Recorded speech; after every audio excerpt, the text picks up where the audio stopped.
తుళ్ళిపడి లేచాను. ఇదంతా కళ? అవును, పీడకళ. కళ కాకపోయినా ఇంతకన్నా భిన్నంగా మాత్రం ఎలా జరుగుతుందనుకుంటాను? వెర్రిగా మతిలేని దానిలా నవ్వుకున్నాను. ప్రేమ్ వచ్చి నేను కోర్టులో ఎలా మాట్లాడవలసింది వివరంగా చెప్పాడు. క్రాస్ ఎగ్జామిన్ చేస్తున్నప్పుడు ఏమాత్రం భయపడకుండా ధైర్యంగా సమాధానం చెప్పమన్నాడు. అన్నిటికీ తల ఊపాను. అతడి ఆరాటం చూస్తుంటే నా గుండె ఆనందంతో పొంగిపోయింది. కానీ ప్రేమ్, నా కోసం వృధాగా ప్రయాసపడకు. నాకెటూ శిక్ష తప్పదు. ఈ జీవితం మీద ఆశ నశించింది. నేను కోరేదొక్కటే, నా తమ్ముడికో మార్గం చూపించు. వాడి బతుకు వాడు బతుకుతూ అమ్మని చెల్లిని బ్రతికించుకుంటాడు. పొంగి వస్తున్న ఏడుపు నాపుకుంటూ అన్నాను. అతడు నా వంక వ్యధాపూరితంగా చూశాడు. విద్య, అలా మాట్లాడకు. నా మొహం చూస్తే నీకు జీవితాశ చిగురించడం లేదా? నేను నిన్ను మనస్ఫూర్తిగా కోరుకుంటున్నాను ఎమోషనల్గా అన్నాడు. రాగజలధుల్లా అతడి కన్నులు. నువ్వన్నట్లు ఇదొక సినిమా అయితే ఒక హంతకిని ఓ గొప్పింటి కారున్న అబ్బాయి పెళ్లి చేసుకుంటాడు. ఇది సినిమా కాదు, జీవితం. ప్రేమ్, నీ వెనక ఉన్న అమ్మ నాన్న, పరువు ప్రతిష్ట, సంఘంలో నీ హోదా, ఇవన్నీ మన మధ్య కనిపించని అగాధాలు. ప్రేమ వీటిని జయించలేదు. ప్రేమ్, జయించలేదు. పొంగిపొర్లే దుఃఖాన్ని ఆపుకుంటూ నా స్థానంలోకి వెళ్ళిపోయాను. నా మెదడంతా మొద్దుబారిపోయింది. వచ్చేసానన్నమాటే గాని ప్రేమ్ విషాద గంభీరమూర్తి నా గుండెలో పదిలంగా అపురూపంగా దాగునే ఉంది. కోట్టంతా జనంతో కిటకిటలాడిపోతోంది. అందమైన అమ్మాయి ముద్దాయిగా నిలబడితే ఏం జరిగిందోనన్న కుతూహలం ఎవరికి కలగదు?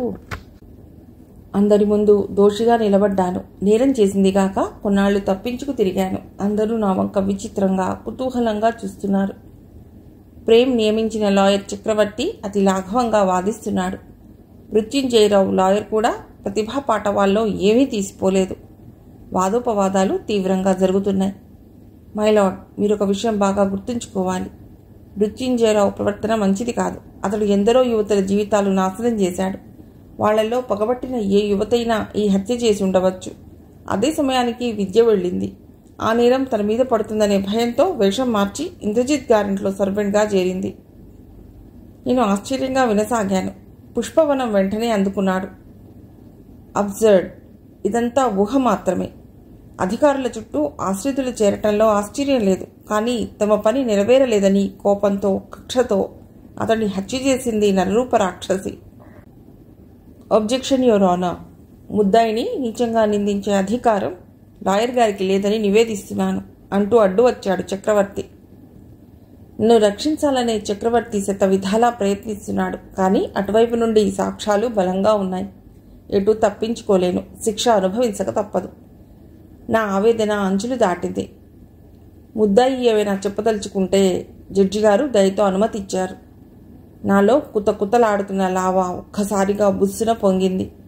కన్నీళ్లకే నోరొచ్చినట్లుంది నా వాక్ ప్రవాహం. అవును, హత్య చేశాను. ఎందుకు చేశాను? ఎలాంటి పరిస్థితులు అందుకు పురిగొల్పాయి? ఒకసారి ఆలోచించండి. పువ్వు చాటున దాగున్న ముళ్ళు గుచ్చుకుంటేనే బాధతో తల్లడిల్లిపోయే కుసుమ కోమలి బండలాంటి గుండెతో మరో వ్యక్తిని నాశనం చేసిందంటే అసలేం జరిగిందో ఆలోచించరే? నా గొంతులో బాధ సుళ్ళు తిరుగుతోంది. స్రవిస్తున్న అశ్రువుల్ని ఒత్తుకుంటూ మళ్లీ ప్రారంభించాను. ఈ దేశంలో ఒక మధ్యతరగతి కుటుంబంలో పెద్ద పిల్లగా పుట్టడమే నేను చేసుకున్న పాపం. నాన్న రక్తమంతా చెమటగా మారితే నాకు BA డిగ్రీ చేతికొచ్చింది. ఎన్నో జతల చెప్పులు అరిగితే వాకిట్లోకి సంబంధాలు వచ్చాయి. ఆ వచ్చిన వాళ్ళు నా అందం చూసి మెచ్చుకున్నారు. కానీ మా ఆర్థిక పరిస్థితి చూసి వెనక్కి తగ్గారు. ఈ పరిస్థితుల్లో హఠాత్తుగా నాన్నకి పక్షవాతం వచ్చింది. అమ్మ నిస్సహాయురాలు. ఇలాంటి విషమ పరిస్థితుల్లో ఉద్యోగ ప్రయత్నాలు ప్రారంభించాను. నా దగ్గర ఏముందని ఉద్యోగం ఇస్తారు? వేలకి వేలు లంచాలు గుమ్మరించలేను. ఏ మంత్రిగారి చెల్లెలి కూతుర్నో, ఏ PA గారి మేనకోడలినో, ఏ ఇండస్ట్రియలిస్ట్కి నైట్ క్వీన్నో కాదు. ఒక సామాన్య యువతిని నేను. నాన్న మంచాన పడితే ఇల్లు గడిచే మార్గాలు లేక ఎన్ని అవస్థలు పడ్డామో ఆ పరమాత్మకే తెలియాలి. అభిమానం చంపుకుని నాన్న మందుల కోసం అంట్లు తోమాను. ఎక్కడికెళ్ళినా నా అందం నాకు శత్రువైంది. ఒక ఇల్లాలి భర్త, మరో ఇల్లాలి అన్న, ఇంకో ఇల్లాలి మరిది నా అందానికి ముగ్ధులైపోయి పాచిపని చేసేది పక్కలోకి మాత్రం రాదా అనుకుంటూ 10 రూపాయల నోట్లు చూపించి కనుసైగలు మొదలెట్టారు. వాళ్లకు నమస్కారం చేసి బయటపడ్డాను. మనసు మహాశ్మశానమైపోయింది. మళ్లీ సమస్య మొదటికి వచ్చింది. నాన్న పెన్షన్ కోసం ఏజీ ఆఫీస్ చుట్టూ తిరిగి తిరిగి ప్రాణాలు అలసిపోయాయి. ఒక్కో పేపర్ జరగాలంటే సమర్పించవలసిన దక్షిణ మా దగ్గర లేదు. అక్కడ ఉద్యోగుల వెధవ చూపులతో చంపేసేవారు. 4 ఏళ్లలో ట్యూషన్లు కుదుర్చుకున్నాను. మా నాన్న ప్రాణ స్నేహితుడి ద్వారా నేను వెళ్ళిన ప్రతి చోట సైంధవులు, కీచకులు ప్రత్యక్షమయ్యేవారు. నేను చేసుకున్న పాపమేమిటో గాని. పాఠాలు నేర్పేటి పంతులమ్మ, ప్రేమ పాఠాలు చెప్తావా ఎప్పుడైనా అంటూ వెకిలి చేష్టలు, కారు కూతలు, పిల్లల్ని సినిమాకి పంపేసి పైనున్నారు పిల్లలు వెళ్ళండి అంటూ నన్ను నమ్మించి పైకి తీసుకెళ్లి తన వెధవ కోరిక బయటపెట్టాడో ప్రబుద్ధుడు. ఎక్కడికి పోయినా చుక్కెదురే. ఏం చేసేది? ఏం చేస్తే మా కడుపులు నిండుతాయి? అహర్నిశలు ఇవే ఆలోచనలు. మా పరిస్థితి తెలిసి 4 పిల్లలున్న దూరపు బంధువకాయన 5 పదులు దాటినవాడు నన్ను పెళ్లి చేసుకుంటానంటూ ఉదార బుద్ధితో కబురు చేశాడు. అప్పుడప్పుడే కొద్ది కొద్దిగా కోలుకుంటున్న నాన్న ఈ కబురు వింటూనే మళ్లీ మంచాన్ని ఆశ్రయించాడు. చదువుకుంటున్న తమ్ముడు, అభం శుభం తెలియని చెల్లెలు, ఏనాడు గడపదాటి ఎరుగని అమ్మ. పోనీ ఈ ముసలాడిని పెళ్లాడి కుటుంబాన్ని ఉద్ధరిద్దామనుకున్నా నేను దేవదాసిలో పార్వతి లాంటి సహన సౌజన్యశీలిని కాదు. నేను మరీ అతిగా మాట్లాడుతున్నానా? జడ్జిగారి వంక భయంగా చూశాను. ఆయన ప్రొసీడ్ అన్నట్లు చూశారు. చిత్ర ప్రతిమల్లా వింటున్న ప్రజలు కొంచెం కదిలి మళ్లీ సర్దు కూర్చున్నారు. మన గవర్నమెంట్ రూల్స్ ఏవి సక్రమంగా ఉన్నాయి యువరాన? ప్రభుత్వాన్ని విమర్శిస్తున్నామన్న కోపాన్ని పక్కకు పెట్టి ఒక్క నిమిషం నిలబడి ఆలోచించండి. మీకే బోధపడుతుంది. ఎప్పుడో బ్రిటిష్ వాళ్ళు పరిపాలిస్తున్నప్పుడు పెట్టిన రూల్స్ ఇప్పుడు మనము ఆచరించాలా? వాళ్ల పరిపాలనే వద్దనుకున్నాం. అర్థం లేని కొన్ని రూల్స్ని ఎందుకు మార్చకూడదు? ప్రజా శ్రేయస్సు దృష్ట్యా పెన్షన్ తీసుకున్న ప్రతి ఉద్యోగి ప్రతి నెలా బతికే ఉన్నట్లు లివింగ్ సర్టిఫికెట్ ప్రొడ్యూస్ చేయాలా? ఆ వ్యక్తి సజీవంగా ఎదురు నిలబడినా ప్రాణం లేని కాగితానికే విలువనిస్తారా? ఇదెక్కడి న్యాయం? ఇలాంటి అర్థం లేని రూల్స్కి ఎన్ని జీవితాలు అన్యాయంగా బలైపోతున్నాయి. ఒక్కసారి ఆలోచించండి. నాలో ఆవేశం క్షణక్షణానికి అధికమవుతోంది. కోర్టులో చీమ చిటుక్కుమన్నా వినిపించే భయంకరమైన నిశ్శబ్దం. అవసరాల్ని బట్టి ఉద్యోగాలు ఇవ్వాలన్న రూల్ ఎందుకు ప్రవేశపెట్టకూడదు? వెనుక లక్షలు కోట్లు ఆస్తులు మూలుగుతున్నా ఇంకా జాబ్స్ కోసం ఎగబడే వాళ్ళని ఏమనాలి? యువర్ ఆనర్, ఏమనాలి? ఖరీదైన సిగరెట్లకి, ఖరీదైన బాటిల్స్కే వీళ్ల జీవితాలు, జీతాలు అంకితం. పిడికెడు మెతుకులకి నోచుకొని నిర్భాగ్యుల కళ్లలోని ఆకలి మంటలు ఈ విలాస ధనిక జీవితాల్లోని డ్రింక్ గ్లాసుల్లో పొంగే గుసగుసలు కాదు. మన వ్యవస్థ ఎన్నడూ మారుతుంది? ఉన్నవాళ్నే మరింత ఉన్నత శిఖరాలకు చేరుస్తుంది. ఒక్కరూ ఈ విషయాన్ని గురించి సీరియస్గా ఆలోచించరేం. మాలాంటి దీనులు, హీనులు ఇంకా ఇంకా అధఃపాతాళానికి కుంగిపోయి నామరూపాలు లేకుండా నాశనమైపోవాలి. అంతేగా మీ రూల్స్? నాలాంటి వేలాది యువతులు ఈ సమాజ పంజరంలో బంధింపబడి ఈ పద్మవ్యూహంలో చిక్కుకుని ఈ ఇనుప చట్రం కింద నలిగిపోతూ దుర్భరమైన బతుకులు ఈడుస్తున్నారు. ఎలా? పతితులుగా, చరిత్రహీనులుగా, మగవాడి కామదాహాన్ని తీర్చే మట్టి బొమ్మలుగా. ఇలాంటి దుస్థితిని తొలగించలేని మన వ్యవస్థ ఏం గొప్పది? ఈనాడు దేశంలో శీలం చెడిన ఆడదాన్నకున్న రేటు మరి ఏ వస్తువుకి లేదేమో. మనం ఎందుకింత దిగజారిపోయాం? స్వరాజ్యాన్ని సంపాదించుకున్నాం, కానీ గాంధీగారు కలలుగొన్న స్వరాజ్యం మాత్రం మనకి అందనంతగా కొన్ని వేల మైళ్ల దూరాన ఉంది. ఆయాసం తగ్గించుకోవటానికి, అలుపు తీర్చుకోవటానికి కొంచెంసేపు ఆగాను. గుండెల్లో ఆరని జ్వాలలు. నా కళ్ళు ప్రేమ మీద నిశ్చలంగా నిలిచిపోయాయి. ఆ ప్రేమమూర్తి కళ్ళు నాపై రాగామృతాన్ని వర్షిస్తున్నాయి. నాలో ఏవేవో భావాలు చెలరేగుతూనే ఉన్నాయి. అగ్నిపర్వతం బద్దలై సెగలు పొగలు విరజిమ్ముతూనే ఉంది. నాకు ఈ వ్యవస్థపైనే అసహ్యం వేసింది యువరానా. మనుషుల్లో మానవత్వం, మంచితనం అసలున్నాయా అనిపించింది. సార్, నేనేం మోసం చేయలేదు, దొంగతనమూ చేయలేదు. కష్టపడి చదువుకున్నా. ఏ చిన్న ఉద్యోగం దొరికినా, ఏ కాస్త ఆసరా దొరికినా గౌరవంగా జీవించాలనుకున్నా. నా వాళ్ళని పోషించుకోవాలని, తృప్తిగా ఆనందంగా బతకాలని అహర్నిశలు శ్రమించాను. కానీ ఏం ప్రయోజనం? ఉద్యోగం ఇచ్చే నాథుడేడి? నాది షెడ్యూల్డ్ క్యాస్ట్ కాదు, ఫార్వర్డ్ క్యాస్ట్లో పుట్టి బ్యాక్వర్డ్గా బతుకుతున్న మాలాంటి వారి గురించి గవర్నమెంట్ ఎప్పుడు ఆలోచిస్తుంది? ఆలోగా ఎన్ని ఆకలి చావులు, భయంకరమైన ఆత్మహత్యలు. నేను ఉద్రేకంతో ఊగిపోతున్నాను. జడ్జి గారు కళ్ళజోడు తీసి కింద పెట్టి కళ్ళు తుడుచుకున్నారు. నా హృదయం ఆనందంతో ఎగిసిపడింది. ఆ తృప్తి చాలు నాకు. నా విషాద గాథ ఒక నిండు గుండెనైనా కదిలించగలిగితే ఏ కళ్ళైనా చెమ్మగిల్లి కరుణతో నిండిపోతే అదే చాలు అనుకున్నాను మనస్సులోనే. ఎవరికిస్తున్నారు మీరు స్కాలర్షిప్స్? అర్హులైన వారికి అందుతున్నాయా? విలాసాలకి ఖర్చు పెట్టే ధనవంతులు షెడ్యూల్డ్ క్యాస్ట్లో లేరా? వాళ్ల మీద నాకు ప్రత్యేకించి కక్ష ద్వేషం లేవు. మాలాంటి దీనులని కూడా ఉద్ధరించమని కోరుతున్నాను. 500 స్కాలర్షిప్స్ ఆనందంగా అందుకుని విలాసంగా శారీ ఎంపోరియన్స్ చేసి నడిచే నా ఫ్రెండ్స్ని ఎరుగుదురు నేను. ఎందుకింత పక్షపాతం? మా కులమే మా అభివృద్ధికి ఆటంకమై నిలుస్తున్నప్పుడు ఆ కులం లేకపోతేనేం అనిపించిన క్షణాలు లేకపోలేదు. ఆవేశంలో ఆవేదనతో నా గొంతు వణుకుతోంది.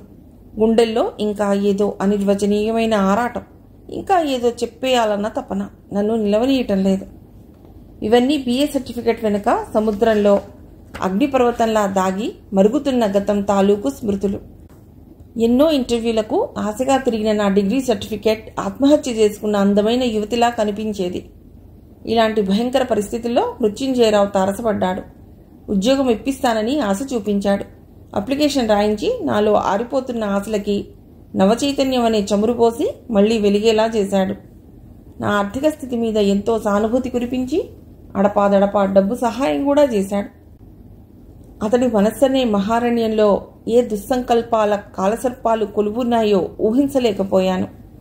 హైక్లాస్ సొసైటీలో పేరు ప్రతిష్టలున్న ఒక గొప్ప ధనికురాలు నాకు ఉద్యోగం ఇప్పిస్తానని ఆశ చూపించి నీచమైన వృత్తిలోకి దింపాలని చూసింది. ఆ సంగతి ముందే పసిగట్టిన నేను మౌనంగా ఆమెకి గుడ్ బై కొట్టేశాను. చీరలు నగలు ఇంటికి పంపించి నా చుట్టూ నేర్పుగా ఇంద్రజాలం సృష్టించి లోబరుచుకోవాలని ప్రయత్నించింది. కానీ నేను లొంగలేదు. ఆవిడ విసుగొచ్చి తన ప్రయత్నం మానుకుంది. కడుపు మాడితే నా కాళ్ల దగ్గరికే వస్తావులే అని శాపనార్థాలు కూడా పెట్టింది. అన్నీ మౌనంగా భరించాను. మృత్యుంజయరావు మీదే కొండంత ఆశ పెట్టుకున్నాను. చివరికి అతడి నిజస్వరూపము బయటపడింది. రోగిష్టి భార్యతో దాంపత్య సుఖం లేదుట ఆ మహానుభావుడికి. తనని అమర సుఖాల్లో తేలించే సరోజారాణిని చూపించి ఆమెలా నేను చేయగలిగితే ఉద్యోగం ఇప్పిస్తానన్నాడు. నా నరం ఆవేదనతో ఉడికిపోయింది. తరతరాలుగా పవిత్రతని కలుపుకుని ప్రవహిస్తున్న నాలోని రక్తం నన్ను చూసి పరిహసించింది. నేను శీలం పవిత్రత అని మడిగట్టు కూర్చుంటే నా వాళ్ళు పస్తులతో మలమలా మాడి చావవలసిందే మై లార్డ్. ఈ పరిస్థితిలో నేనేం చేయను? భయంకరమైన దారిద్ర్యం, నిస్సహాయత నన్ను నా కుటుంబాన్ని పీల్చి పిప్పి చేస్తున్నాయి. పరువుగా ఏదో పని చేసుకుని గుట్టుగా బతుకు వెళ్లదీద్దామనుకున్నా. ఆఖరి చూపులతో నన్ను నాశనం చేయాలని ప్రయత్నించే కామాంధుల మధ్య ఎలా నెగ్గుకొచ్చేది? ఆఫ్టర్ ఆల్ ఒక మాస్టారు కూతురు మనకి లొంగకపోతుందా అని ధీమాగా వెన్నువిరుచుకు తిరిగే పొగరుబోతులున్న ఈ సమాజంలో ఒక ఆడపిల్ల ఎంత ధైర్యం గలదైనా ఎలా నెగ్గుకు రాగలుగుతుంది? అందుకే ఒక ఉపాయం ఆలోచించాను. ఉద్యోగం ఇప్పించాక నీ కోరిక తీరుస్తానని మృత్యుంజయరావులో ఆశలు రేకెత్తించాను. అతడు నమ్మినట్లు కనిపించలా. ఇలాంటి కేసులు ఎన్నో చూసుంటాడు. ఇదొక లెక్క అతడికి.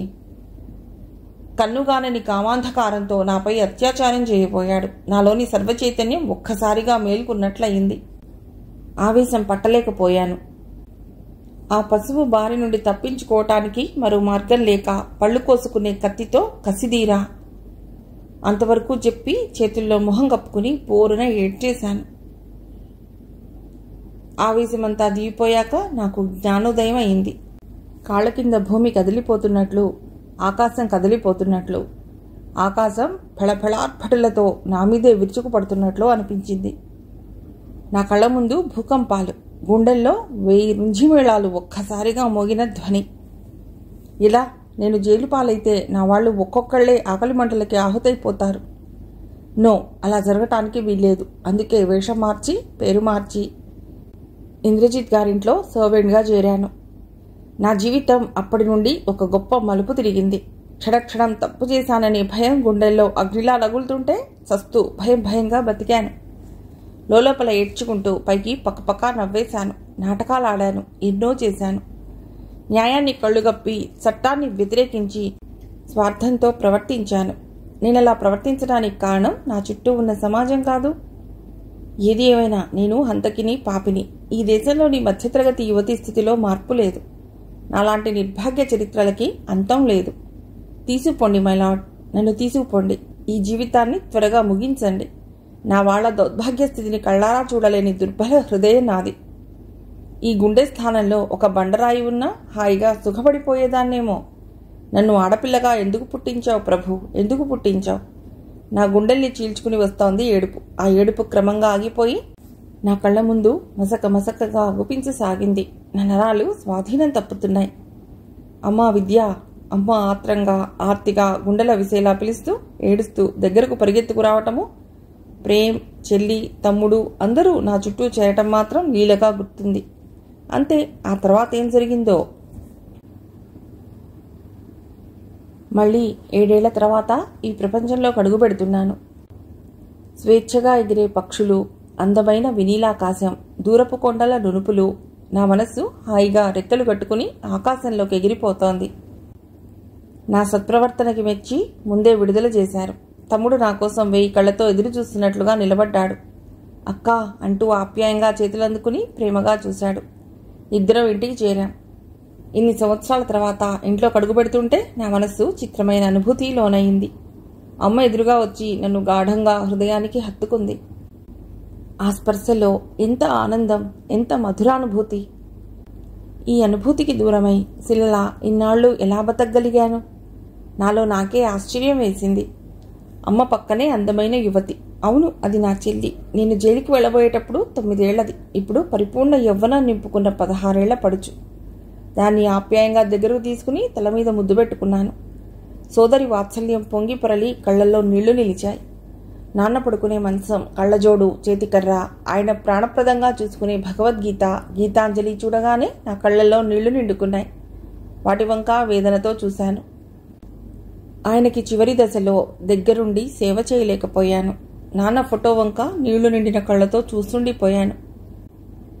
అమ్మా, ఈ పేదవాడు నీకు నగలు చేయించలేడు, కానీ అపురూపమైన విద్యాధనం మాత్రం ప్రసాదించగలనమ్మా. అంతఃపురాల్లో నివసించవలసిన నా బంగారు తల్లిని ఏ మట్టి కొంపలోకి పంపవలసి వస్తుందోననే నా బాధ. ఆయన వేదనతో కూడిన మాటలు నా చెవుల్లో ఇంకా మార్మోగుతూనే ఉన్నాయి. పెళ్లి ఒక్కటే జీవిత లక్ష్యం కాదు నాన్న. నన్నేదో రమ్య హమ్యాల్లో విహరింపజేయాలనే బంగారు కళలు కనకండి. మనం సామాన్యులం. అలాంటివి కల్లో కూడా తలుచుకోకూడదు.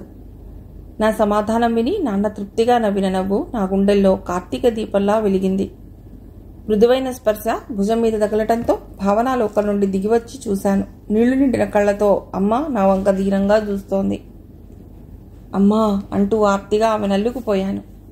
ఆమె గాఢ పరిష్వంగంలో ఎన్నెన్ని ఓదార్పులు, ఎన్ని బాధల గాథల వేదనలు. బూడిద కెలికితే మెరిసిన నిప్పు కణంలా గుండెలోని బాధ గుప్పుమంది. అమ్మా, త్వరగా భోజనం వడ్డించే. అక్క నీ చేతి వంట తిని ఎన్ని సంవత్సరాలైంది? తమ్ముడి హెచ్చరికతో ఇద్దరం తుళ్ళిపడి విడిపోయాం. భోజనాలు చేసినంతసేపు తమ్ముడు, చెల్లి ఏవేవో కబుర్లు చెప్తూనే ఉన్నారు. నా మనస్సు ఇక్కడ లేదు, ప్రేమ్ చుట్టూ తిరుగుతోంది. ఆ కుటుంబాన్ని గురించిన వివరాలు తెలుసుకోవాలని మనస్సు తహతహలాడుతోంది. ఎడతెగని ఆలోచనలతోనే భోజనం పూర్తి చేసి అమ్మ చెప్పే కబుర్లు వింటూ ఎప్పుడో నిద్రలోకి జారిపోయాను. 7 సంవత్సరాల తర్వాత ప్రశాంతంగా నిద్రపోయాను. నిద్రలేచేసరికి వాకిట్లో నుండి ఆడవాళ్లు గుంపుగా చేరి మాట్లాడుకుంటున్న మాటలు ఒకటి అరా వచ్చి చెవిలో పడుతున్నాయి. ఏమర్థనమ్మా, అమ్మాయి జైలు నుండి వచ్చిందిటగా. ఆ కంఠంలో వ్యంగ్యమో సానుభూతో పరామర్శో ఒక పట్టాన అంతుపట్టలేదు నాకు. దేవుడు దయతల్చి త్వరగా వదిలేశారు పిన్ని. తమ్ముడు పెళ్లి, చెల్లెలి విషయం అన్నీ అదే చూసుకుంటుంది. ఏదో గ్రహణం పట్టింది గాని లేకపోతే ఏ దుర్గుణాలు లేని స్వచ్ఛమైన జలం లాంటిది దాని గుణం. అమ్మ గొంతులో మాతృప్రేమ వెల్లువలా దూకుతోంది. నీకు కొత్త సమస్యలు మొదలవుతాయేమో వద్దనమ్మా. నువ్వా లోకం తెలియని అమాయకురాలివి. నీ పెద్ద కూతురు హత్య చేసి జైలుకెళ్ళొచ్చిందని తెలిస్తే ఎవ్వరూ నీ గుమ్మం తొక్కరు. ఎలా నెగ్గుకొస్తావో నీ ఇష్టం, మరో కంఠం హెచ్చరించింది. నా గుండెల్లో బాంబు పేలినట్లయింది. ఈ సమస్య ఇంతటితో అంతమవుతుందా? అసలు ఇప్పుడే ప్రారంభమవుతుందా? ప్రేమ్ నా ఆశాకిరణం. నన్ను గుండెల్లో దాచుకునే ప్రేమ ఉన్నాడు. నాకేం కొదవా? ఈ సమాజం ఎన్ని కారుకూతలు కూసినా అతడి విశాల హృదయంలో తలదాచుకుని అన్ని బాధలు మర్చిపోతాను తృప్తిగా అనుకున్నాను. నేను అలంకరించుకుంటున్నంతసేపు జయదేవ్ నా వంకే పరిశీలనగా చూస్తున్నాడని నేను గమనించనే లేదు. ఎక్కడికక్కా అడిగాడు ఇహ ఉండబట్టలేక. ప్రేమ్ని చూడటానికి అనబోయి ఠక్కున ఆగిపోయాను. ఇంద్రజిత్ గారింటికి. వాడు నా వంక 5 నిమిషాలు రెప్పవాల్చకుండా చూసి అదోలా నవ్వేశాడు. నా గుండె గుబగుబలాడింది. నా సంగతి వాడికి తెలిసిపోయిందేమోనని. అది వరకు లభించినంత గౌరవం నీకిప్పుడు ఆ ఇంట్లో దొరుకుతుందంటావా? ప్రశ్నిస్తూ నా మొహంలోకి చూశాడు. అదేమిట్రా, వాళ్ళందరూ సహృదయులు. ముఖ్యంగా ప్రేమ్కి నేనంటే అభిమానం. ఆ మాటలు అంటున్నప్పుడు గొంతు వలపు బరువుతో సన్నగా వణికింది. ప్రేమ్ కుమార్ చాలా మంచివారక్క. నా ఉద్యోగం కోసం ఎన్ని ప్రయత్నాలు చేశారని మొదట్లో హైదరాబాద్ వేశారు. అమ్మా చెల్లి ఇక్కడ ఒంటరిగా ఉండాల్సి వస్తుందని మళ్లీ సంవత్సరం తిరగకుండానే నన్ను ఈ ఊరు ట్రాన్స్ఫర్ చేశారు. ఏమిచ్చినా ఆయన రుణం తీరదు. కృతజ్ఞతతో మెరుస్తున్న వాడి కళ్ళు చూస్తుంటే నా గుండెలు ఆనందంతో బరువెక్కాయి. కానీ అక్క, ప్రశాంత్గా నిన్ను అభిమానించిన ప్రేమ్ హంతకురాలిగా అసహ్యించుకుంటాడేమో ఆలోచించావా? వాడి ముందర ఆలోచనకు సంతోషించాలో, నన్ను హంతకి అన్నందుకు ఏడవాలో అర్థం కాలేదు. నా నరం బాధతో మెలిదిరిగిపోయింది.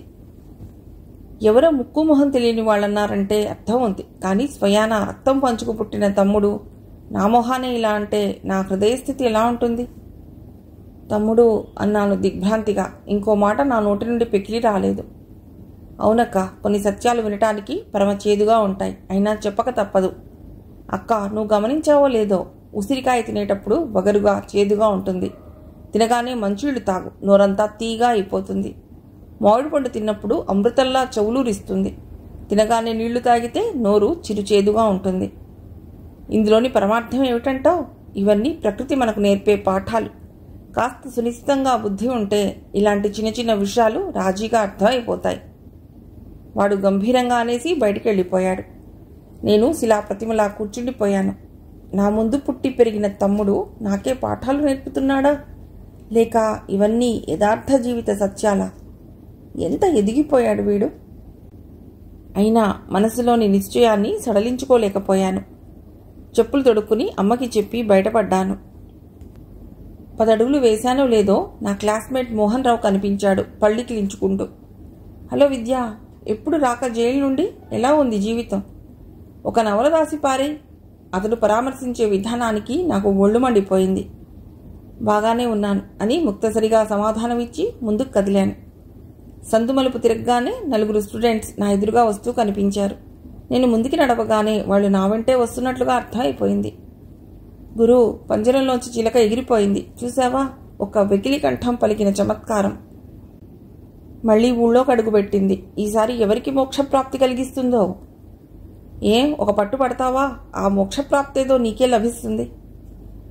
ఏ తెలివిగల లాయర్నో పట్టేస్తే ఆత్మ సంరక్షణార్థం ప్రాణం తీసినా పాపం లేదని బల్లగుద్ది వాదించి పారేసి అమ్మాయి గారిని చక్కా వదిలేస్తారు. అయ్యా, ఈ ప్రకారంబుగా చీర విడిచిన వీరవనిత. పక్కపక్క వికవిక నవ్వులు. ఆ పైన వినలేక చెరచెరా ముందుకి నడిచాను. హైస్కూల్ ఆవరణలో ఏదో మీటింగు జరుగుతోంది. ఎన్నాళ్ళైపోయింది ఇలాంటి సభలకి సమావేశాలకి దూరంగా ఆ చీకటి కోణంలో ఉండిపోయి. నా అడుగులు వేగాన్ని పుంజుకున్నాయి. అరే, వేదిక మీద ఉపన్యసిస్తున్నది ఊర్వశిగారే. ఓ మూలగా సీటు చూసుకుని కూర్చున్నాను. ఆవిడ ఉపన్యాసం అనర్గళంగా గంగా ప్రవాహంగా సాగిపోతోంది. ఈ సమాజం ఎప్పుడు బాగుపడుతుంది? ఈ సమాజంలోని కుళ్ళుని కాలుష్యాన్ని కడిగేయటానికి మనమేం చేయాలి అని ఎవ్వరూ ఆలోచించకపోతే ఎలా? ఎవరికి వారు తమ స్వార్థం చూసుకుంటే సంఘం ఎన్నటికీ బాగుపడదు. శరీరం మీద ఏ భాగంలోనైనా పుండులేస్తే దానికి తగిన చికిత్స చేయించుకోము. అలాగే సమాజ శరీరం మీద గజ్జికురుపుల్లాంటి వ్యభిచారులని, దొంగలని, హంతకులని సహృదయంతో సానుభూతితో అర్థం చేసుకుని వారిలో పరివర్తన తెస్తే సమాజ శరీరం శుభ్రపడుతుంది. సభలో కరతాళధ్వనులు మిన్నుముట్టాయి. నేను ఆనందం పట్టలేకపోయాను. నా చేతులు నొప్పి పుట్టే వరకు చప్పట్లు కొడుతూనే ఉన్నాను. నా పక్కన కూర్చున్నామే నా వంక కోపంతో చుట్టంతో సిగ్గుపడే ఆపేశాను. ఒకసారి దొంగతనం చేసిన వాడు జీవితాంతమూ అదే పనికి అలవాటు పడిపోవచ్చు. ఇది పురుషులకి మాత్రమే వర్తిస్తుంది. స్త్రీ చాలా సున్నిత హృదయ. పరిస్థితుల ప్రాబల్యానికి, ఒత్తిడికి లొంగిపోయి ఏ హత్యో దొంగతనమో చేసినా జీవితాంతం పశ్చాత్తాపంతో కుమిలిపోతూ తనకు తానే శిక్ష విధించుకుంటుంది. అలాంటి అమృతమూర్తి మరోసారి అలాంటి నేరాన్ని చేయాలని అనుకోదు. మరో రకం నేరం చేయాలనుకుంటుందా? సభలో నుండి ఓ కొంటె కుర్రవాడు అల్లరిగా అరిచాడు. నాకు వాణ్ణి చాచి చెంప మీద కొట్టాలనిపించింది. ఆచరణలోకి రాని అభ్యుదయ భావాల గురించి, ఆదర్శాల గురించి అరగంట సేపు ఉపన్యసించారు ఊర్వశి గారు. ఆవిడ ప్రసంగం అయిపోగానే లేచి వచ్చేశాను. సౌందర్య నిలయంలో అడుగుపెడుతుంటే నా గుండె చిత్రమైన అనుభూతితో స్పందించింది. ఇన్నేళ్ల తర్వాత నా ప్రియబాంధవుణ్ణి చూడబోతున్నాననే ఊహ నా అణువణువుని గిలిగింతలతో నింపివేసింది. పారిజాతాలు నన్ను ఆశీర్వదిస్తున్నట్లుగా ఒకటొకటే రాలుతున్నాయి. పొగడపూలు, నైట్ క్వీన్ మధుర పరిమళాలు మనసుకి హాయినిస్తున్నాయి. దిల్బహార్ గుత్తులు, హాయ్ నేస్తం బావున్నావా అంటూ మెల్లిగా గాలికి ఊగుతూ ప్రశ్నించాయి. సన్నజాజుల సౌరభం గుండెలోకి గుబులుగా అలుముకుంటోంది. హాల్లోకి వెళ్లేసరికి ఇంద్రజిత్ గారు సోఫాలో కూర్చుని కనిపించారు. నన్ను చూసి గుర్తుపట్టలేనట్లు ఒక్క నిమిషం ఆలోచనలో పడిపోయి, ఓహ్ ప్రశాంత్, సారీ విద్యారాణి, బావున్నావా? బావున్నానండి అంటూ ఆయనకి నమస్కరించాను. నా చూపులు హాల్ నలువైపులకి మెట్ల మీదకి గిరగిరా తిరుగుతున్నాయి. వరుధిని మేడ మీదుంది చూడు అంటూ ఫిలింఫేర్ తిరిగే టైంలో మునిగిపోయారు. తడబడే అడుగులతో మేడమెట్లెక్కుతుండగా వరుధిని సుడిగాల్లో వచ్చి నన్ను చుట్టేసింది. ఒక్క నిమిషం వరకు ఊపిరి తీసుకొనియకుండా గాఢంగా బంధించేసింది. ఇద్దరి కళ్లలోనూ ఆనందాశ్రువులు. స్నేహపూర్వకంగా చేయబట్టుకుని తన రూంలోకి తీసుకెళ్ళింది. మంత్రముగ్ధలా ఆమెను అనుసరించాను. గది గోడలకున్న ఫోటోలు చూసి జయంతికి, మంజువాణికి పెళ్ళైపోయినట్లు గ్రహించాను. నువ్వు వెళ్ళిపోయాక అన్నయ్య పూర్తిగా మారిపోయాడు విద్య, హఠాత్తుగా అంది వరోధిని. త్రుళ్ళిపడి చూశాను నేను. ఎందుకని? నా గుండె ఆనందంతో ఎగిసిపడుతుంటే యథాలాపంగా అడిగేశాను. ఏమో మరి, ఎంత అడిగినా చెప్పడు. పెళ్లి చేసుకోరా అంటే ససేమిరా అంటాడు. ఏమిటో బిజీ లాయర్ అయిపోయాడు. ఎంతసేపు కోర్టులు, కేసులు, ఆ పాయింట్స్ నోట్ చేసుకోవటం, క్లయింట్స్, ఇదే గొడవ. వరుధిని ఆపకుండా చెప్పుకుపోతోంది. నా మనసు పూలవనంలా మారిపోయింది. తాననుకున్నది జీవితంలో సాధించగలిగాడన్నమాట. ఈ పేద చెలిని మర్చిపోలేదు. అదే అతడిలోని గొప్పతనం. నా గుండె మీదున్న కొండంత బరువు దింపేసినట్లయింది. ప్రేమ్ని చూడాలనే కుతూహలాన్ని ఇక చంపుకోలేకపోయాను. మీ అన్నయ్య ఇంట్లో లేరా? బాంబే వెళ్ళాడు. ఏదో కేసు విషయమట. మా మంజుదే మరీ ట్రాజడీ అయిపోయింది విద్య, బాధగా అంది. ఏమైంది? వాళ్ళ శ్రీవారు మంచివారు కాదా? కంగారుగా అడిగాను. కాకేం, చాలా విశాల హృదయులు. ఆయన హృదయంలో బోలెడు నైట్ క్లబ్స్, బార్లు ఫ్రీగా కట్టుకోవచ్చు. ఎటొచ్చి సంస్కారం అనే ముసుగులో మమ్మల్ని దోచేస్తున్నాడు విచారంగా అంది. అదెలా? ఆ దోచే విధానం చెప్దు. వరుధిని మూడు మార్చాలని తమాషాగా అన్నాను. వరుధిని పేలవంగా నవ్వి చెప్పింది. కాస్త మనకన్నా తక్కువ స్థాయిలో వాడైతే చెప్పినట్లు వింటాడు కదా అని ఒక గ్రాడ్యుయేట్కి ఇచ్చి చేశాం. ఆస్తి పెద్దగా లేదు. జాబ్ నాన్నగారే ఇప్పించారు. 1 సంవత్సరం పాటు బాగానే ఉన్నాడు. దీని సంగతి ఎవరో మహానుభావుడు బావగారి చెవిలో ఊదాడు. అప్పటి నుండే ప్రారంభమైంది అసలు ప్రళయం. వేలకి వేలు తెమ్మంటాడు, లేకపోతే దాన్ని వదిలేస్తానని బెదిరింపు. కక్కలేక మింగలేక చస్తున్నాం అనుకో. అంతకీ అతడికి ఎంత చేశామని? అతడి 2 చెల్లెళ్ళకి పెళ్లిళ్ళు చేశాం. నాన్న తంటాలు పడి ఆయన గారి తమ్ముడికి ఉద్యోగం ఇప్పించాడు. ఇన్ని చేసినా కృతజ్ఞత లేదు. వరుధిని బరువుగా నిట్టూర్చింది. నాకు మనస్సంతా బాధతో విలవిల్లాడిపోయింది. అది చేసిన చిన్న పొరపాటు మా జీవితాలను ఎంత దుర్భరం చేస్తుందో చూసావా? అందుకే నాకు పెళ్ళంటేనే విరక్తి ఏర్పడింది. భయం వేస్తోంది ఒక్కోసారి ఆలోచిస్తే. అలా ఆలోచించకు వరుధిని. అందరూ అలాగే ఉంటే కన్నపిల్లల కన్నీళ్లు కాలువలు కట్టేవి కదూ, ఓదార్పుగా అన్నాను. ఏమో విద్య, పురుషులందు పుణ్య పురుషులుంటారంటే నమ్మలేకపోతున్నది నా దెబ్బతిన్న మనస్సు, బేలగా అంది. గోడ గడియారం 9:30 చూపిస్తోంది. మాటల్లో పడి సమయమే మర్చిపోయాను. వెళ్ళొస్తాను వరుధిని అంటూ లేచాను. అమ్మగారు ఇంకా ఇంటికి చేరనే లేదు.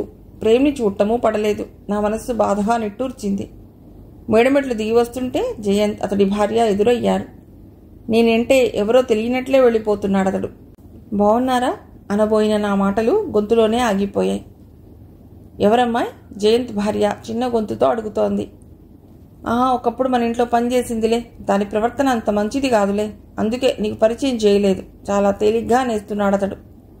వీళ్ల దృష్టిలో కార్లు, మేడలున్న మనుషులు తప్ప మిగతా వాళ్ళంతా పురుగులా కనిపిస్తారు కాబోలు. ఇప్పుడు సంఘంలో నా స్థానం ఏమిటో కొంచెం కొంచెం అర్థం సాగింది. ప్రేమ్ కూడా ఇంతేనా?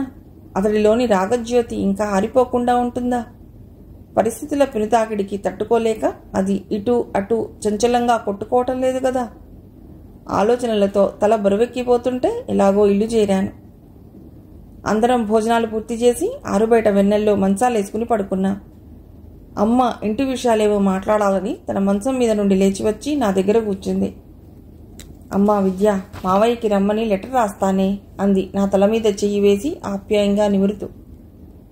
ఎందుకమ్మా? జైలు నుండి తిరిగొచ్చిన నీ కూతుర్ని పరామర్శించిపోవటానికా? బాధగా అన్నాను. అవే మాటలే. మావయ్యకేం మనసు లేదనుకున్నావా? తమ్ముడికి ఏదన్నా సంబంధం చూస్తాడని. నేను అసమర్థురాల్ని. నువ్వు అంటూ నా మొహంలోకి చూసి ఆగిపోయింది. ఆగిపోయావే? చెప్పమ్మా. హత్య చేసిన అమ్మాయి తమ్ముడికి పిల్లనెవరిస్తారు అని నా ముఖానే అడుగుతారని నీ భయం కదూ? అలా అంటుంటే నా గుండె వేదనతో భగ్గుమంది. వారం కిందట జరిగిన సంఘటన నా కళ్ళ ముందు కదిలింది. హఠాత్తుగా ప్రేమ్ నేను కలుసుకోవటం జరిగింది. ఇప్పుడు నా కర్తవ్యం ఏమిటి? పెళ్ళా? అది కల్లోని మాట. ఉద్యోగమా? అది జరగని పని. నా గత చరిత్ర తెలిసిన ఎవ్వరూ అంత పాపకార్యం చేయటానికి సాహసించరు. ఏదీ నిర్ణయించుకోలేక అలా గాంధీ పార్క్ వరకు వెడదామని నడుస్తున్నాను. నా వెనుక కార్ హార్న్ వినిపించింది. నా చెవులకది మురళీరవంలా అనిపించింది. అలా ఒక విచిత్రమైన పద్ధతిలో హార్న్ మోగించడం ఒక్కరికే తెలుసు. అతడే ప్రేమ్. సంభ్రమాశ్చర్యాలతో వెనుదిరిగి చూశాను. చిరునవ్వుతో చూస్తూ కారెక్కమన్నట్లు సైగ చేశాడు. అతడి కళ్లల్లో అనంత కోటి శారదయామినులు. ఆనందంతో ఉక్కిరిబిక్కిరవుతూ కారెక్కాను. ఊరి బయట ప్రశాంతమైన ప్రదేశంలో కారాపాడు. ఇద్దరం కారు దిగి కొంతవరకు నడిచి గలగలా పారే ఏరు పక్కగా కూర్చున్నాం. నా చేతిని ఆప్యాయంగా తన చేతిలోకి తీసుకుంటూ ఆరాధనగా నా కళ్ళలోకి చూశాడు. ప్రేమ్, ఆ 2 అక్షరాలు తప్ప మరేమీ అనలేకపోయాను. నా హృదయాన్ని అర్థం చేసుకున్నవాడిలా నా భుజాల చుట్టూ చేతులేసి దగ్గరగా తీసుకున్నాడు. ఆ స్పర్శ, ఆ కౌగిలి ఎంతో అపురూపంగా అనిపించాయి నాకు. ఈ సంఘం నన్ను చిచ్చి అని తరిమికొట్టినా నా కోసం పరితపించే ఒక ప్రేమామృత హృదయం ఉంది. ఆ తృప్తి నా నరాల్లోనూ పాకి వింత శక్తిని ప్రసాదిస్తోంది. నా గురించి ఏమనుకుంటున్నావు విద్య? అతడి కంఠంలో అనురాగం జాలువారుతోంది. ప్రేమ తపస్వి నా కోసం ఎన్నేళ్లు వేచి ఉన్నాడంటే నా గుండె గర్వంతో పొంగిపోతోంది. ప్రేమ్, నీ అంతస్తులన్నీ దిగివచ్చి నా కోసం చేయి చాచావు. సంఘంలో అత్యున్నత స్థానం నీది, అతి హేయమైన పాత్ర నాది. ఎందుకు ఈ దీనురాలి ప్రేమ కోరుకుంటున్నావు? శోక పరితప్త హృదయంతో అడిగాను. మధురమైన బాధ ఇలాగే ఉంటుంది కాబోలు అనిపించింది. నువ్వు చెప్పిన విషయం ఆలోచించాను విద్య. అందంలో నిన్ను మించిన వాళ్ళెందరినో అమ్మ నా ముందు నిలిపింది. కానీ ఎవ్వరూ నన్ను ఆకర్షించలేకపోయారు. ప్యాంటు షర్టు వేసుకుని బెదిరే కళ్ళతో నువ్వు నా రూంలో అడుగుపెట్టిన క్షణం ఎలాంటిదో గాని నా హృదయంలో నుండి నీ రూపం చెరిగిపోలేదు. అతడు పరవశంగా చెప్పుకుపోతుంటే మైమరచి వింటున్నాను. ఇదంతా కలో నిజమో అర్థం చేసుకోలేకపోతున్నాను. ఇంత అదృష్టమా నాకు? ప్రేమ్ గృహస్థుడై 1-2 పిల్లలకు తండ్రి కూడా అయి ఉంటాడని అనుకున్నాను. నా ఊహ పూర్తిగా తలకిందులయ్యింది. ఈ ప్రేమ్ పూర్తిగా నా జీవితాన్ని నందనవనం చేయబోతున్నాడా? ఆ ఊహే నన్ను తీయగా తాకుతోంది. విద్య, నీకో చిన్న రిక్వెస్ట్. నువ్వు పదే పదే మా ఇంటికి రాకు. నన్ను ప్రేమిస్తున్నట్లు పురుక్కైనా తెలియకూడదు. ముఖ్యంగా మా అమ్మకి. నీ చెప్పేది వింటున్నావా? వింటున్నానన్నట్లు తలూపాను. ఇన్ని వేల సంఘర్షణల మధ్య ఇదో నవవసంతం. కొన్నాళ్లు జరిగితే నీ విదున్న మచ్చ జనం మర్చిపోతారు. మనం కొన్నాళ్లు ఓపిక పట్టాలంతే. ఎటో చూస్తూ అన్నాను. నీకోసం ఎన్ని యుగాలైనా వేచి చూస్తాను అనలేకపోయాను. ఏదో ఒకనాడు ఆనందకిరణం తళుక్కుమంటుంది అంధకార జీవితంలో. అప్పటిదాకా ఓపికతో ఎదురు చూడాలి అంతే. సంధ్య చీకట్లు సన్నగా ముసురుకుంటున్నాయి. ఆ నిర్జన ప్రదేశంలో ఎక్కువసేపు ఉండటం మంచిది కాదని లేచాం ఇద్దరం. నాకు చెయ్యి అందించే నెపంతో గాఢంగా దగ్గరకు లాక్కుని ఆర్తిగా పెదవుల మీద చుంబించాడు. అపురూపంగా చూశాడు నా కళ్ళలోకి. బాంబే డైయింగ్ సుందరి అన్నాడు గుసగుసగా నా చెవిలో. ఆనాటి సంఘటన తలుచుకుంటే ఇప్పటికీ నా అణువణువు నవ బృందావనమై పులకించిపోతుంది.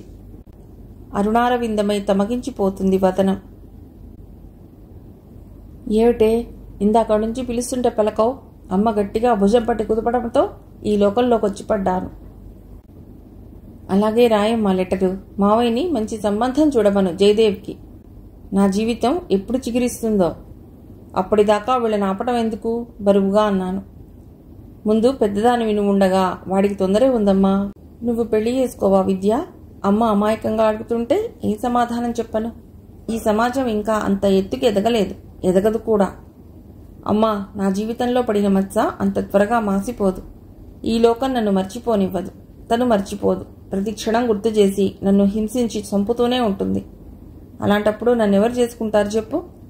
నా గురించిన ఆలోచన విడిచిపెట్టి చిన్నవాళ్ళు వాళ్ళ భవిష్యత్తు గురించి ఆలోచించు. చాలా ఖచ్చితంగా చెప్పేశాను. అమ్మ నా ధోరణికి నివ్వెరపై చూడసాగింది. ఇక నీ జీవితం ఇంతేనా విద్య? అమ్మా, ఎందుకంత దిగులు పడతావు?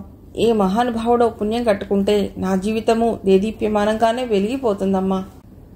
బాధగా నాలో నేనే గొణుక్కున్నాను. అమ్మ ఏమనుకుందో ఏమో మరేం మాట్లాడకుండా వెళ్ళి పడుకుంది. నేను ఆకాశంలో వెలుగుతున్న చుక్కలకేసి చూస్తూ ఆలోచన వలయంలోకి జారిపోయాను. ప్రియమైన సునంద, కుందనపు బొమ్మలాంటి నీ రూపం చందన పరిమళాలు విరజిమ్ముతూ నా హృదయంలో నిలిచిపోయింది. డియర్, నిన్ను చూస్తూ గుటకలేస్తూ ఎలా నిలవగలను? ఆ రోజు పిక్చర్లో ప్రణయ సన్నివేశం చూసి ఆనందంతో పులకించిపోయావే. అలాంటి మధురానుభవం నీకు కావాలనిపిస్తోందా? అందాల పూపొదరిళ్ళు నీ కళ్ళు. ఆ కళ్ళల్లో నాపై కాంక్ష స్పష్టంగా చూడగలిగాను. అన్ని విషయాలు వివరంగా మాట్లాడుకుందాం. సాయంత్రం 6 గంటలకి కవిరాజు పార్క్లో కలుసుకో. నీకోసం 1000 కళ్ళతో ఎదురు చూస్తుంటాను. నీ A.V. రావు. నా చేతిలో ఆ కాగితం నిర్దాక్షిణ్యంగా నలిగిపోతోంది. గుండెలో నుండి ఆవేశం లావాలా పొంగుకొస్తోంది. మనస్సునెవరో తూట్లు పొడుస్తున్నంత బాధ. శరీరాన్ని గుండు సూదులతో గుచ్చినట్లు విలవిల్లాడిపోయాను. అస్తవ్యస్తంగా ఉన్న చెల్లి పుస్తకాలు సర్దుతుంటే దొరికిందా లేఖ. నా కళ్లలో కోపం, కసి, అసహ్యం. ఇంత చిన్న వయసులోనే ఎండమావుల్లాంటి ప్రలోభాలకి లొంగిపోతే దీని జీవితం ఏమవుతుంది? పవిత్రమైన ప్రేమ కనిపించలేదా లేఖలో? తుచ్చమైన కామం, అసహ్యకరమైన భావాలు. ఇహ ఆలోచించలేక గట్టిగా కళ్ళు మూసుకున్నాను. ఏమిటక్క అలా నిలబడిపోయా? జయదేవ్ నా వెనగ్గా వచ్చి చేతిలో ఉండగా నలిగిపోయున్న కాగితాన్ని విప్పి చదివాడు. వాడి మొహం కోపంతో ఎరిపెక్కి కళ్ళు అరుణిమ దాల్చాయి. సునంద అంటూ అరవబోయాడు. అరవద్దన్నట్లు సైగ చేశాను. జయదేవ్, ఆవేశపడితే అభాసపాలైపోతాం. సాయంత్రం సునందని ఎక్కడికి కదలనివ్వకు. నేను పార్క్కు వెళ్ళి అసలు విషయం కనుక్కొస్తాను. పొంగుకొస్తున్న కోపాన్ని దిగమింగుకుంటూ ప్రశాంతంగా అన్నాను. ఛీ, దీనికి ఇలాంటి పాడుబుద్ధులు పుడతాయనుకోలేదక్కా. పరిస్థితులు కాలనాగుల్లా పొంచి ఉండి మనల్ని ఎందుకు ఇలా కాటు వేస్తున్నాయో అర్థం కావటం లేదు బాధగా అన్నాడు. మనకి మంచి రోజులు వస్తాయి. మావయ్య రేపో ఎల్లుండో రావచ్చు. దానికి మంచి సంబంధం చూసి పెళ్లి చేద్దాం. ఈ గొడవలుండవు నిబ్బరంగా అన్నాను. అక్క, పెద్దదానివి నువ్వు ఉండగా కంగారుగా వారించబోయాడు.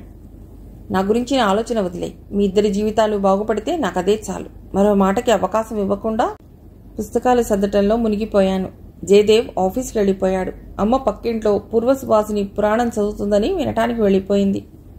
ఆ రోజు కాలేజీ సెలవు కావటంతో సునంద జాకెట్ కుట్టుకోవాలని ఆ ఇంటికి 4 ఏళ్ల అవతల ఉన్న నీలవేణి ఇంటికి వెళ్ళింది. విశ్వనాథవారి తెరచిరాజు చదువుకుంటూ పడుకున్నాను. వాకిట్లో కారు హాను వినిపించింది. మా ఇంటికి కారులో ఎవరొస్తారులే అని అలాగే లేవకుండా పడుకున్నాను. విశ్వనాథవారి విశాల భావనాలోకంలో ఎగిరిపోతూ. మరి కాసేపటికి ఊర్వశి గారి గొంతు వినిపించి ఆశ్చర్యపోతూ లేచాను. ఆవిడ నవ్వుతూ లోపలికి వచ్చింది. ఇంట్లోనే ఉన్నావన్నమాట. ఉంటావో ఉండవో అనుకుంటూ వచ్చాను అందామె చనువుగా కుర్చీలో కూర్చుంటూ. కుచేలుడి పూరి గుడిసెలో శ్రీకృష్ణుడు ప్రత్యక్షమైనట్లు అనిపించింది నాకు. మబ్బులేని వానలా అనిపించింది ఆమె రాక. కూర్చోండి, కబురు చేస్తే నేనే వచ్చేదాన్నిగా. అమ్మను పిలుస్తానుండండి అంటూ 2 అడుగులు ముందుకేశాను. ఆవిడ నా చెయ్యి గట్టిగా పట్టుకునే ఆపేసింది. నీతోనే పని విద్య, ఇలా కూర్చో అంది. నాతో పనా? ఆశ్చర్యంగా ఆమెనే చూస్తూ స్టూల్ లాక్కుని కూర్చున్నాను. ముఖానికి పట్టిన చెమట తుడుచుకుంటూ చుట్టూరా కలియ చూసింది. అబ్బా అంటూ కర్చీఫ్తో విసురుకోసాగింది. అప్పటికి గాని నేను చేసిన పొరపాటు గుర్తుకు రాలేదు. చల్లని మంచినీళ్ళు తెచ్చిచ్చి ఈ మధ్యనే తమ్ముడు ఇన్స్టాల్మెంట్ బేసిస్ మీద కొన్న ఫ్యాన్ ఆన్ చేశాను. ఏమిటి నీ ఫ్యూచర్ ప్లాన్? నా కళ్ళలో గుచ్చి చూస్తూ అడిగింది. ఏం చేయమంటారు అన్నట్లు చూశాను ఆమె వంక. బీ ప్లేన్ విత్ మీ విద్య. పెళ్లి చేసుకుంటావా, ఉద్యోగం చేస్తావా? ఆమె గొంతు గంభీరంగా వినిపించింది. నేనున్న పరిస్థితిలో రెండూ అసాధ్యమే. తలవంచుకుని మెల్లిగా అన్నాను. ఆ సంగతి తెలిసే ప్రేమ్ని ఎందుకు వంచిస్తున్నావు? తీవ్రంగా అడిగింది ఆమె. నేను షాక్ తిన్నట్లు చూశాను ఆమె వంక. నేను ప్రేమ్ని వంచడం ఏమిటి? ఏం మాట్లాడుతున్నారు మీరు? నా గొంతులో కోపంతో కూడిన బాధ. ఆహా, ఏం తెలియని నంగనాచివి విద్య. నాకు 1000 కళ్ళు. గర్వంతో మెరిశాయి ఆమె కళ్ళు. కావచ్చు, నిర్లక్ష్యంగా సమాధానం ఇచ్చాను. నువ్వే కారణం కాకపోతే వాడెందుకు పెళ్లి చేసుకోనంటాడు? మీ ఇద్దరి మధ్య ఏ అనుబంధం లేకపోతే వేలకి వేలు డబ్బు ఖర్చు పెట్టి నీ కుటుంబాన్ని ఎందుకు ఉద్ధరిస్తాడు? నా గుండెలను చీల్చుకుపోతున్నాయి ఆ ప్రశ్నలు. మానవత్వ దృష్టితో చేయకూడదా? నిర్భయంగా ఆమె వంక చూశాను. శభాష్, గట్టిదానివే. ఎక్కడో దొరకకూడదనుకుంటున్నావు కదూ? అయితే నాకు ఉపకారం చేసి పెట్టు. ఆ అడగడంలో హుందాతనం, టీవీ శాసనం. It is neither a demand not a command, simply a request అనేది నా కాలేజీ నాటి ఫ్రెండ్ ఒక అమ్మాయి. దాని మాటలు గుర్తొచ్చి సన్నగా నవ్వుకున్నాను. సరిగ్గా 7 ఏళ్ల కిందట నాకు సహాయం చేయగలవా అని దీనంగా అడిగిన ఆమెకు ఈనాడు ఆజ్ఞాపిస్తున్న ఈమెకు ఎంత తేడా అనుకున్నాను. విషాద రాగవి పంచి మనస్సులో శృతి చేసుకుంటోంది. ఏమిటి ఆలోచిస్తున్నావు? చిరాగ్గా అడిగిందామె. అసహనంగా కుర్చీలో అటు ఇటు కదులుతోంది. మీరు చెప్పండి, ఏదో చేయాలన్నారుగా. ఆమెని చెప్పనివ్వటం మంచిదనుకున్నాను. అదే, ప్రేమ్ని పెళ్లికి ఒప్పించు, ఒక్కొక్క మాట నొక్కి పలుకుతూ అంది. ఎవరితో? నిర్లిప్తంగా అడిగాను. ఎవరితోనా? ఏటవతల కాటి మీద కొలువున్న గంగమ్మతో. ఎవరితో అయితే నీకెందుకు? వాడి మీద అంత అభిమానం ఉన్న దానివైతే ఈ పని చేసి పెట్టు, కోపంగా అంది. విసుగ్గా మొహం చిట్లించింది. అది అతడి స్వవిషయం, నేనెలా చెప్పగలను? చెప్పాలి. చూడు విద్య, నీ జీవితం మరింత నికృష్టం చేసుకోకు. ఈ పని నువ్వు చేయకపోతే శిక్ష ఏమిటో తెలుసా? భయంకరంగా గర్జించింది. అందమైన తీగలా ఉండే ఆమె అపరకాళిలా కనిపించింది నా కళ్ళకి. నీ తోబుట్టువుల భవిష్యత్తు అంధకారం చేస్తాను, తర్వాత నీ ఇష్టం, చాలా నిర్మోహమాటంగా అనేసింది. హఠాత్తుగా నా కళ్ళకి ఆనాడు స్టేజ్ మీద ఆవేశంగా ఉపన్యాసం దంచుతున్న ఊర్వశి కనిపించింది. పిచ్చిగా విరక్తిగా నవ్వుకున్నాను. ఏం, నేను చెప్పింది అర్థమైందా? నేను చెప్పినట్లు వింటే నీ జీవితంలో వెన్నెల విల్లివిరిస్తుంది. ఆలోచించుకో. గంగాధర చిట్ ఫండ్స్ కంపెనీలో క్లర్క్ కావాలిట. ఆ పోస్ట్ నీకు ఇప్పిస్తాను. హాయిగా పెళ్లి కూడా చేసుకో. మా ప్రేమ్ని మాత్రం మాకు వదిలిపెట్టు. హఠాత్తుగా ఆమె గొంతు దీనంగా మారిపోయింది. నా దగ్గరకు వచ్చి 2 చేతులు పట్టుకుని జాలిగా చూసింది నా కళ్ళలోకి. 2 విషసర్పాలు నా చేతికి చుట్టుకున్నట్లు అనిపించి మెల్లిగా వదిలించుకున్నాను.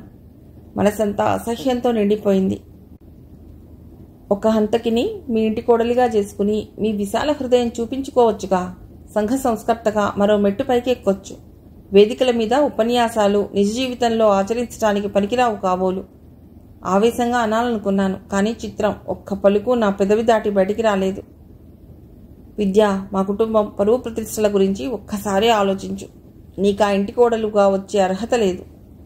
బాగా ఆలోచించుకుని ఒక నిర్ణయానికి రా. ఆ నిర్ణయం నీ జీవితాన్నో మలుపు తిప్పేదిగా ఉండాలి. బాగా గుర్తుంచుకో అని చెప్పి వెళ్లబోతూ 2 అడుగులు ముందుకేసి ఆగిపోయి, ఈ సంగతి నీకు తెలుసా అంది. ఏమిటది? ఏ సంగతి తెలుసు కనుక నాకు? నిస్సహాయంగా ఆమె వైపు చూశాను. నీ చెల్లెలు సునంద ఆ మృత్యుంజయరావు కొడుకుని వల్లో వేసుకుంది. ఈ మాటలు చెప్పేసి చకచకా వెళ్లి కారులో కూర్చుంది. నా కర్మానికి నన్ను వదిలేసి. 1000 డైనమైట్లు ఒక్కసారిగా నా మెదడులో పేలినట్లు అయింది. 1,00,000 బాణాలు నా శరీరాన్ని గాయపరుస్తున్నట్లుగా గిలగిలలాడిపోయాను.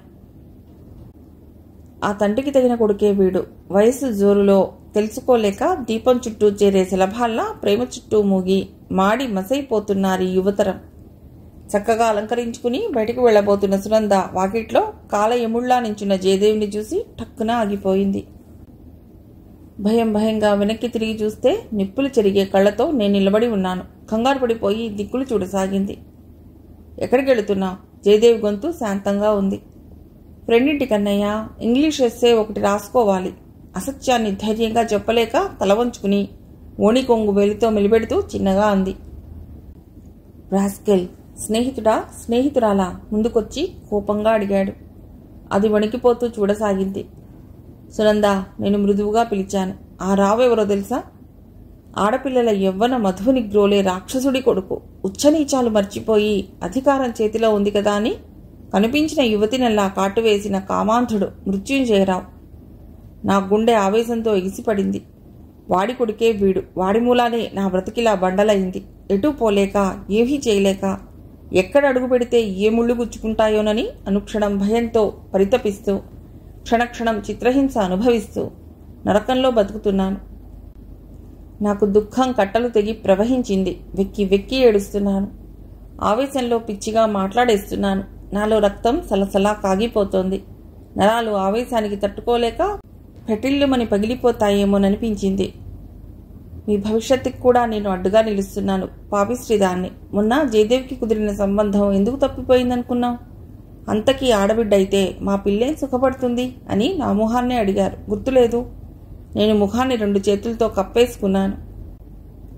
హఠాత్తుగా భూమి బద్దలై నేనందులో కూరుకుపోతే బాగుండుననిపించింది. జయదేవ్ చటుక్కున నా దగ్గరకొచ్చి 2 చేతులతో నన్ను పొదవి పట్టుకున్నాడు. ఊరుకో అక్క, వాళ్ళేదో వాగారని నువ్వు ఇలా కుమిలిపోవటం నాకు నచ్చల. వీళ్ళందరికీ దూరంగా వెళ్ళిపోదాం. నీ చరిత్ర ఎవరికీ తెలియని చోటుకి. ఇక ఏడుపు మానే. మా బంగారక్కవి కదూ.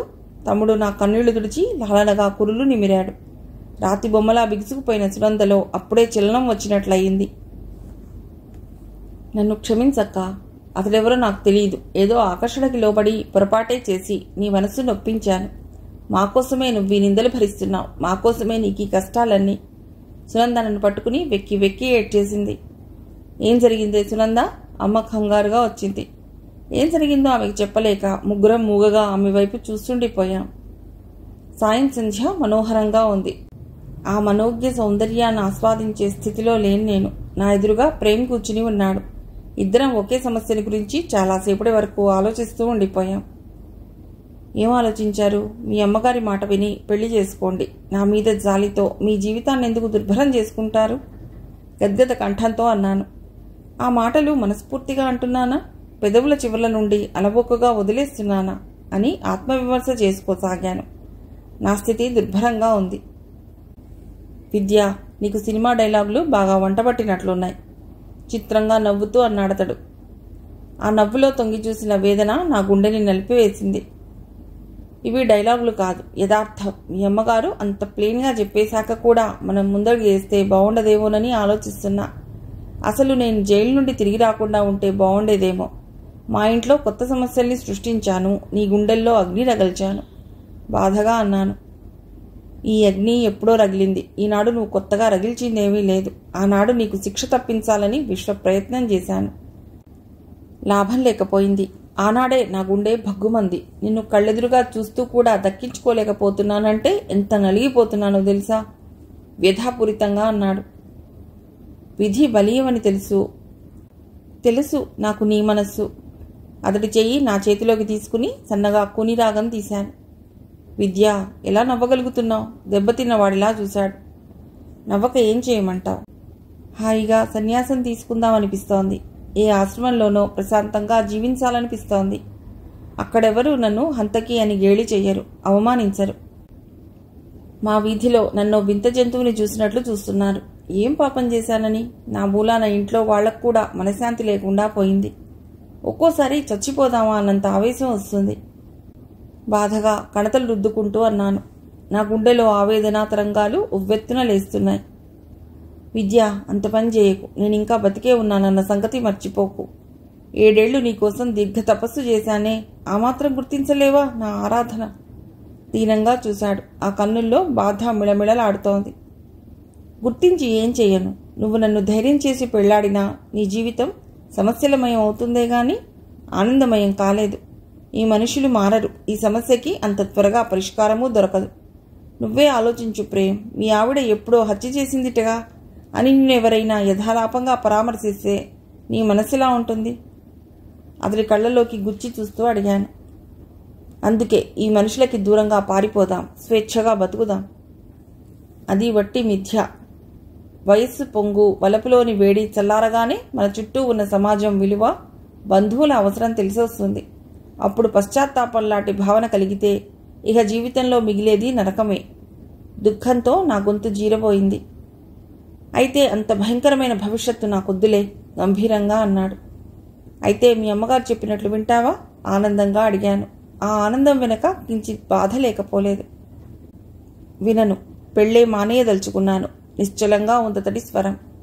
తెల్లబోయి చూశానతని వంక. అయితే ఇదా మన సమస్యకి పరిష్కారం? భయంగా చూశానతని వంక. విద్య, ఎంతసేపటికి నీ ధోరణి నీదే గాని నన్ను అర్థం చేసుకోవటానికి ప్రయత్నించవే. నిన్ను తప్ప మరో స్త్రీని భరించలేను నేను. ఆ ప్రయత్నము చేద్దామని ఒకసారి కళావతి ఇంటికి వెళ్ళాను. ఆవిడ సౌందర్య దేవత అనుకో.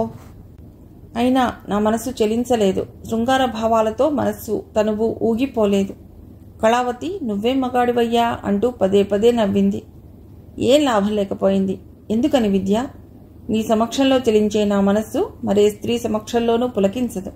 అందుకే మరో స్త్రీని వివాహమాడే ప్రయత్నానికి గుడ్ బై కొట్టేశాను. ఇప్పుడు చెప్పు, ఒక అమాయకురాల్ని వివాహమాడి ఆమె జీవితం అడవిగాచిన వెన్నెల చేయమంటావా? అతడు నా భుజాలు పట్టుకుని ఊపుతూ అడుగుతున్నాడు. నేను మంత్రముగ్ధలా వింటున్నాను. ఎంత దివ్యమైన భావన, ఎంత చిత్రమైన ప్రకృతి! ఇతడు మానవమాత్రుడైనా మూర్తిభవించిన ప్రణయ దేవత.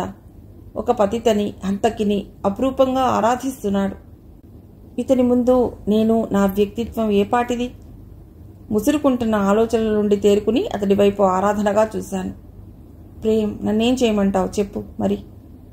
అటు మీ అమ్మగారు, ఇటు మా వాళ్ల భవిష్యత్తు. మధుర ప్రణయమూర్తివి, నీ మనస్సు నొప్పించలేను. నా కళ్ళు పూర్ణ తటాకాలయ్యాయి.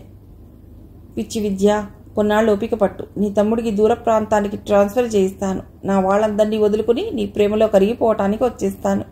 ఒప్పుకున్నావా? నా చెక్కిలి సుతారంగా మీటుతూ నవ్వాడు. ఇది జరిగేదేనా అనిపించింది నాకు. ఈ మధ్య ఏ పెను తుఫాన్లు చెలరేగవు కదా. భయం భయంగా చూశాను అతడి కళ్ళలోకి. ఏ ప్రళయం వచ్చినా నువ్వు చెలించకు. అమ్మ సంగతి నేను చూసుకుంటాను. వెధవ సినిమా డైలాగ్స్ ఇంకోసారి చెప్తావా నాకు? బుగ్గపట్టి సాగదీస్తూ కొంటెగా అడిగాడు. బాబోయ్, చెప్పను, వదిలిపెట్టు, లేకపోతే ఏ ఆశ్రమానికైనా పారిపోతా. భయం నటిస్తూ 2 చేతులు జోడించాను. ఆహా, అక్కడికి రాలేననుకున్నావా? తల మీద చిన్నగా మొట్టికాయ వేశాడు. హతోస్మి. ఆశ్రమం కాస్త బృందావనం అయిపోతే భక్తులు క్షమించరు. కళ్ళు పెద్దవి చేసి ఆశ్చర్యం నటిస్తూ అన్నాను. ఆ భక్తుల్ని కూడా రాగమూర్తులుగా మార్చేస్తే సరి, చిలిపిగా అన్నాడు. అదిగో మీ అమ్మ అన్నాను వేలితో గేటు వైపు చూపిస్తూ. అతడు హఠాత్తుగా నవ్వాపేసి సీరియస్గా చూశాడు. అమ్మ పేరు చెప్పి నన్ను భయపెడదామనుకున్నావా? మగవాడిగా నటించే నన్ను భయపెట్టలేకపోయావు. పక్కపక్క నవ్వాడతడు. అతడలా నవ్వుతుంటే నవ్వ మన్మధుడిలా పరిపూర్ణ ప్రేమామృత కలశాన్ని హృదయంలో దాచుకున్న ప్రేమ సాగరుడిలా కనిపించాడు. ఈ జీవితంలో ఇంకేమీ కోరుకోను. ఆ నవ్వు అలలు అలలుగా, రసరమ్య గీతాలుగా, పారిజాత సుమసౌరభాలని మోసుకువస్తూ నా హృదయంలో గిలిగింతలు రేపింది. అతడి చూపులు నా మీద రాగామృత వర్షాన్ని కురిపిస్తున్నాయి. కథ సమాప్తం.